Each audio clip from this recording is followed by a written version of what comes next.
Here I'll be teaching you about the solid state of the matter. This is the topic of class 11 as well as the class 9. So, solid state of the matter is form when liquid and gas energy of the atom decreases when the atoms take up a relatively ordered three dimension.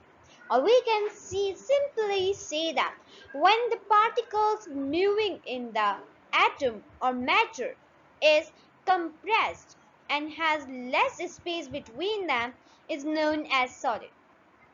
We know that in this state, the particles between shown here are very packly tight. So we will say that this is a solid state. As compared to this one, the particles are bit freely moving. So here the state of the matter is liquid. And if we talk about the last state that is known as gas state. So in this state the particles are freely moving and does not have any density or attraction between it.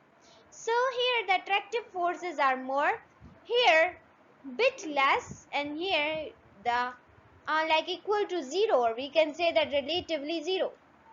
So the solid state is defined as the particles when packed tightly is known as solid state. Now in the solid state we can identify, or there are some parts of the matter. Just suppose that this is a matter in which there are some particles that are tightly packed. So the space between these four matters, or we can say that the space between the particles are known as the space or rigid body, and the force between these two particles is known as interatomic molecular or interatomic or molecular force.